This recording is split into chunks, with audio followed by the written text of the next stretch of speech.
Good morning, my darlings. It's the 1st of February today, and it's 9:45 in the morning, Saturday. Just thought I'd pop on and say hi. 1st of Feb, White Rabbits, everyone.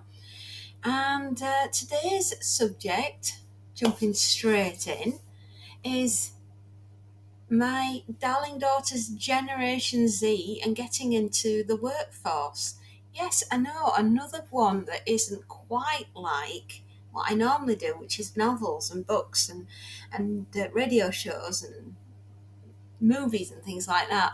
But this is something quite important I wanted to say to both my daughters because they're Gen Z and they're getting their feet under the table and going into the world of work. And one of them is already working and she has been for 2 years, almost three. And it will be in September. Can you believe that? 3 years. Where's the time gone? Anyway, she's a paediatric nurse and she's getting her hands in now. And she's going for high dependency training for children, obviously, being paediatrics. And she's starting to get a real feel for the job. But you can't do that when you're at university because obviously you get your on board training on the wards. I think it's 2,000 hours of university time and 2,000 hours of actual nursing and doing nursing. And now she's really getting a feel for it and she's going for high dependency training for the machines for the children, and she's starting to think a little bit more of what do I want for my future.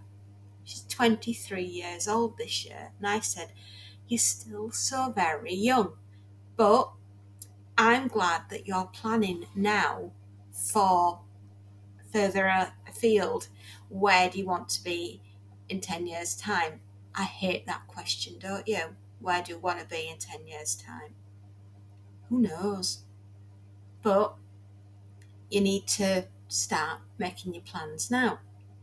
And my other youngest child, she's finishing her 3rd year of zoology and she's going into her 4th year, which will be her master's. And I think that's fantastic. And, good for her. She's going to be starting to look into either doing a PhD alongside doing a job, possibly, or she's looking to get herself into the world of work. What she will end up doing, she could do anything from animal behaviourologist right up to working out where diseases come from, epidemiologist, virology within zoology. The world is her oyster. She can do whatever she wants. She's an incredibly bright girl. She is a brilliant problem solver. She can just look at something and she can extrapolate. She can do the mathematics behind it. She can do the behavioural patterns behind it. She can just do it. When she was 13, Manchester University came to her school and they set up something called the Brilliant Club. And when she was doing the Brilliant Club, they studied disease. And they picked a subject which was hot at the time, Ebola. And she just came alive. It was as though a light bulb had been switched on in her head and wow, she was off. She was working out who patient zero was. She was working out the way that the disease was spreading. The R number. That's it. The reproduction. How quick is the disease spreading? And she was just all over it. Her brain was just amazing. It was like it was on fire.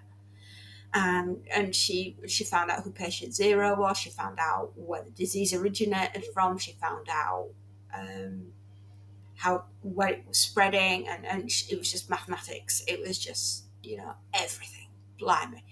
And she did so well that when she was 13, she passed the course, and she ended up with an equivalent of a first, which was, for 13 years old. And they just looked at it and they said, you know, is STEM where you want to be, doing the STEM projects? And she went, yes, but I want to do animals. I want to do biology. I want to do virology. I want to do epidemiology. And it was just, phew, the switch was there. It was on. So no doubt that is the form of work that she's going to go into.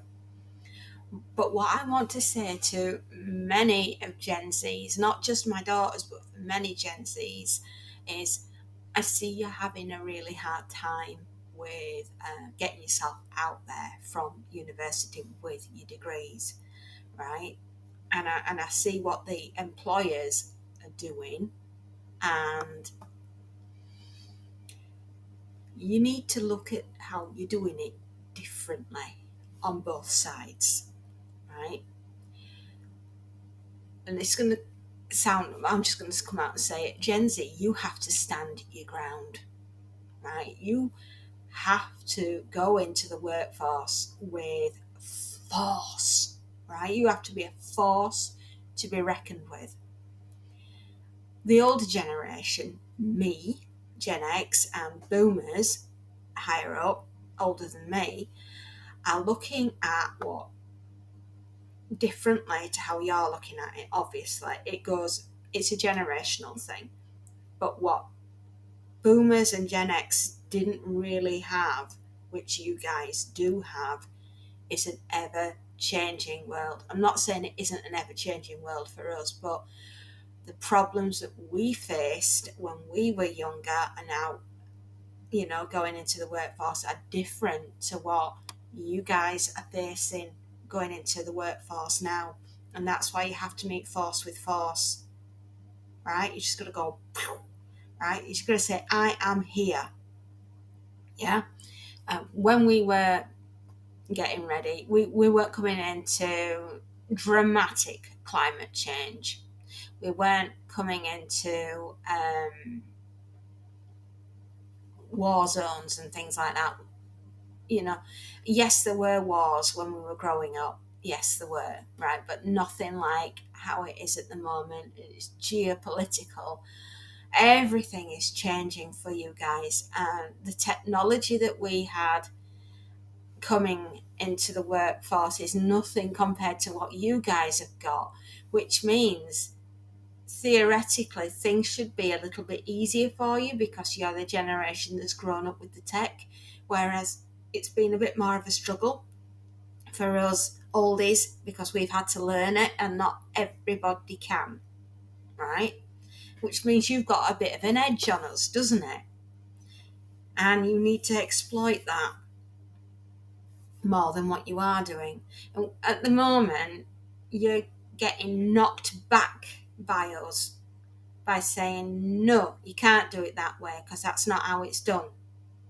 No, you can't, right? That's all you're hearing from us sometimes. And with valid reasons why we say no, right? Got to bear that in mind.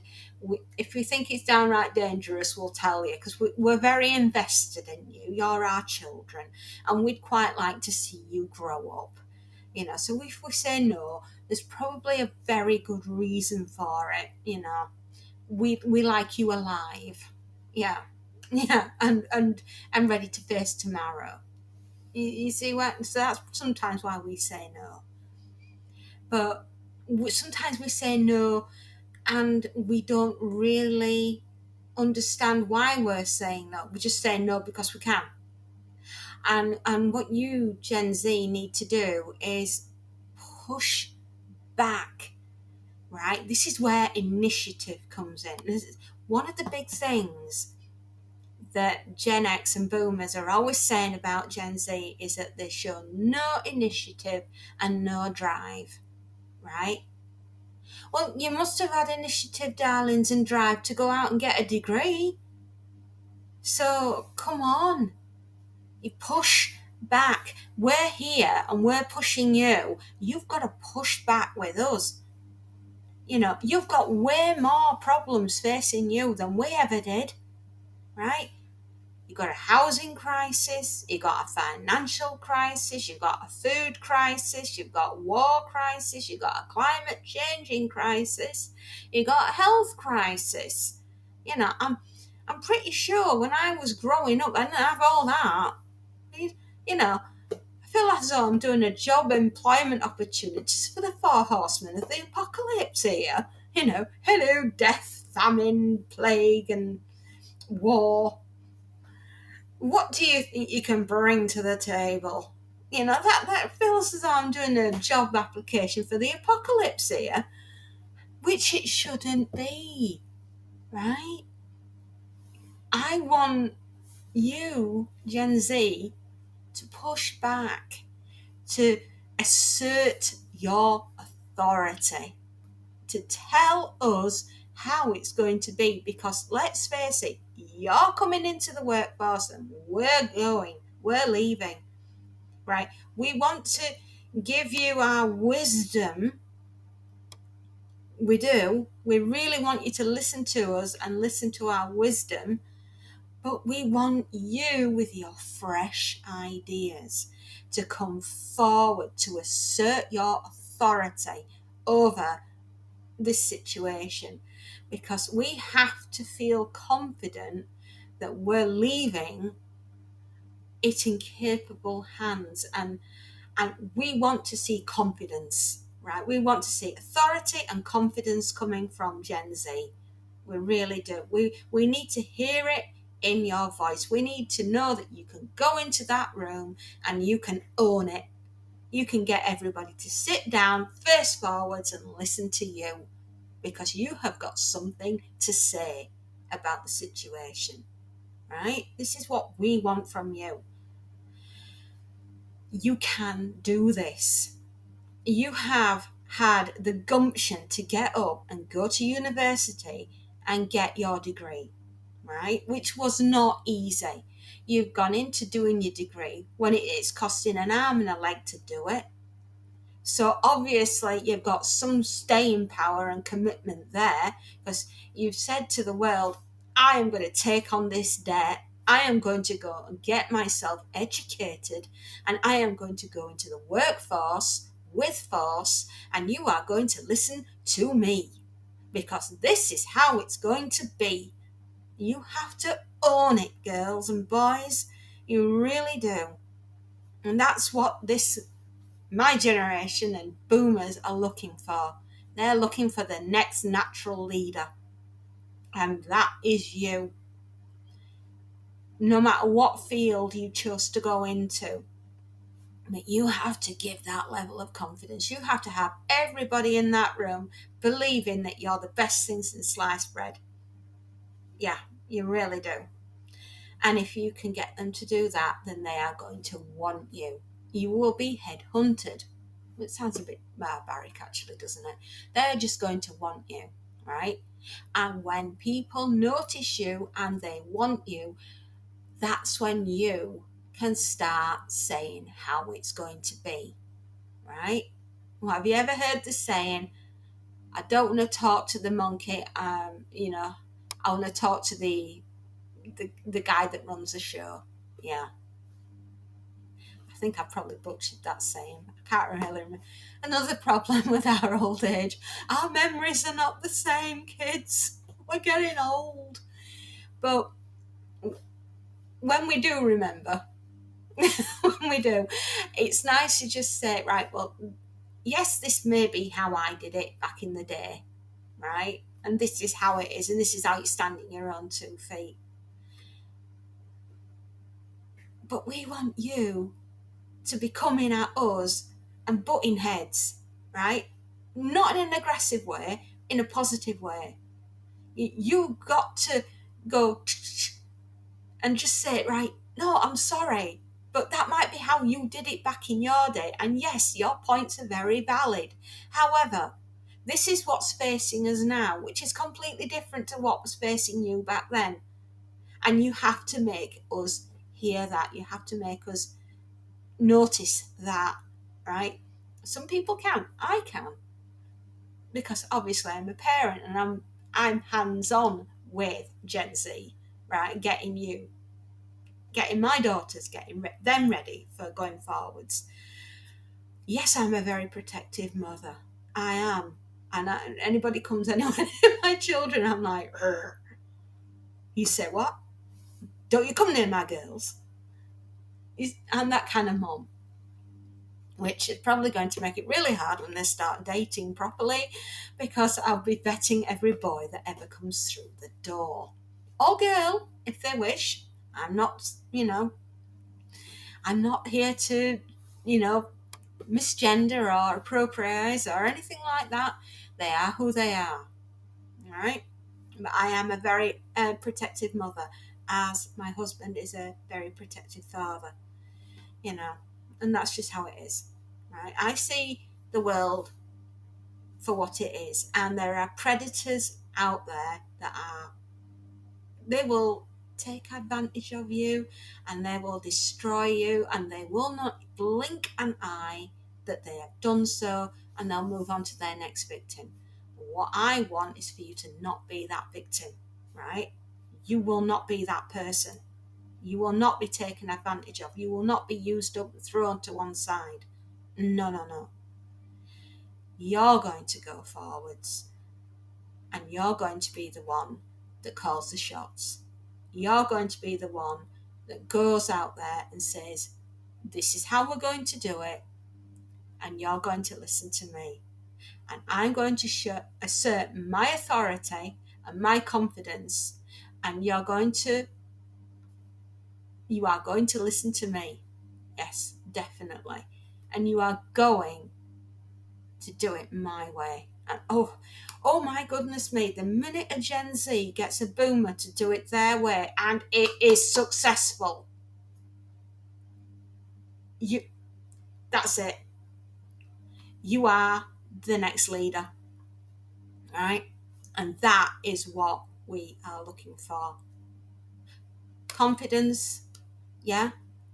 Assert your dominance. Go out there and get that job, right? And another thing, if you're finding it as difficult as it is to get into the workforce, if you can't get the work to come to you, you are going to get the work to them. You're going to start off on your own. Scary. Oh boy, is it scary. But believe me, if you can show your assertiveness and your confidence, and you can just say, hang on a minute, this is how we're doing it, you're the boss of your own company. Get on with it. You're going to be absolutely fine. I have confidence in you, right? Be a self-starter. Get your idea down and get it up and running, right? You don't need a massive workforce behind you when there's you. Yeah, okay, so you're going to have to become the bookkeeper. Yeah, you're going to have to become the salesman. It's a given. You're going to have to become the worker, obviously, if you've got the brain and you've gone out and got your degree, darlings. If you can manage to do that, you can manage to run your own business. Yeah, you can. And then these companies, they'll be coming to you for your product.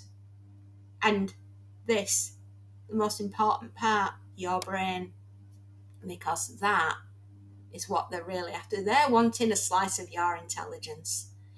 And the thing is that they're not prepared to pay for it. Well, if they want it badly enough, and they want shares in their business to go up, then they will have to pay for your intelligence, won't they, my darlings? Think about it. Don't go into the workforce thinking, oh, please give me a job. Don't be a pick me, right? Don't go into the workforce saying, oh, I hope they pick me. No, you're going to go into the workforce and you're going to say, you're going. I have picked me for this job, not you. I've picked me, right? Your company can't live without me.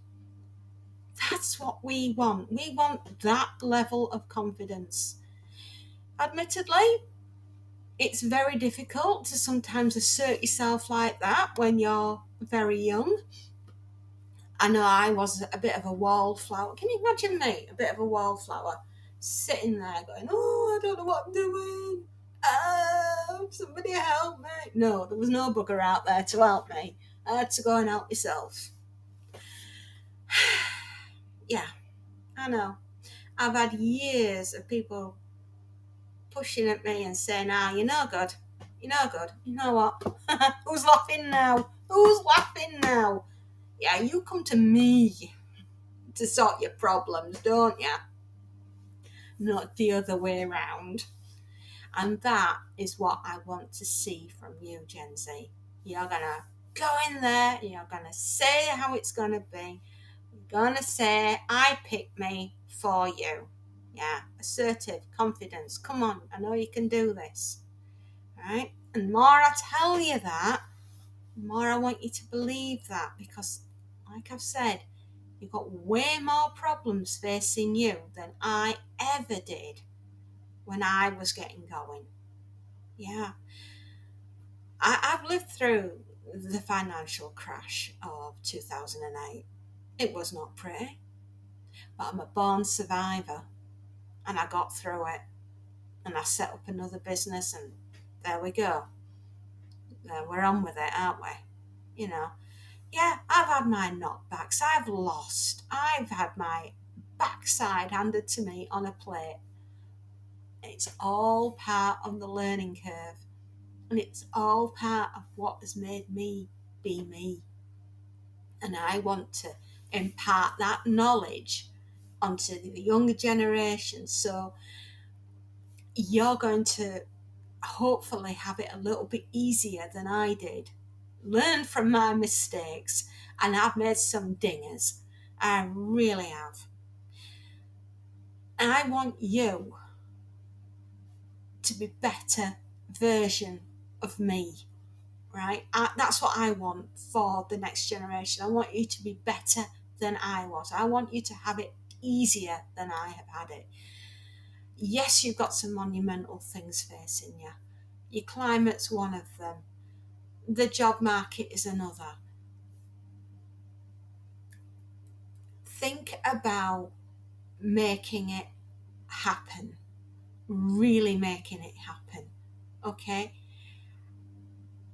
The more you get knocked back, make a list of what are they knocking you back for.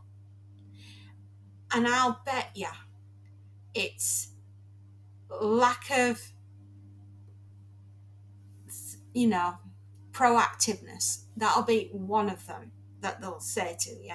You're not proactive enough. You're not forward thinking. You're not planning ahead. You're not thinking about, asserting your authority. You're not focused. Oh my God, how many times have I heard you're not focused? Apart from grabbing them by the lapels of the suit jacket and walling them up and saying, focus now for your son. And which, may I say, violence in the workforce is not a good way to, it's a good way to get yourself fired. It is, so you may want to hit them all with a baseball bat, but there are diplomatic ways of doing it. Sometimes, my darlings, you have to tell them to go to hell in such a way that they look forward to the trip. You see where I'm coming from? I want to build up your confidence so that I want you to go out there and say, I know I can. And what's more is you know that I can. And the only reason you're saying no is because you're absolutely terrified of me. What's that saying? What happens if I fall? Oh, but my darling, what happens if you fly? Yeah? What happens if you take off so spectacularly that they have nothing to do other than stand there and applaud because you basically turned it all around? Yeah. And I don't envy you going into the workforce the way it is at the moment. I really don't, because it's going to take an awful lot to get an older person with older viewpoints to see things from the younger person's viewpoint, which is you. Your hardest task is getting us to sit down and listen. Our hardest task is to give you the time so that you can be listened to. And that's where the generational thing is a bit of a problem. So own the situation, tell them how it's going to be. If they argue back, counter argue back to them. If they say, what about this problem? You just say, yes, but if we don't sort this problem, then that problem's going to be even worse. So you've got to get them to listen to you. Okay? And that's what I have to say to you today, my darlings. I've probably got a lot more to say on this subject, but that is the first thing. Communication, right? Get them to listen to you. Show your assertiveness. Be confident. Be proactive. Get out there. See you later, my darlings. If you like what I do, give me a thumbs up. If you really like what I do, you can always give me a follow. Take care. Bye.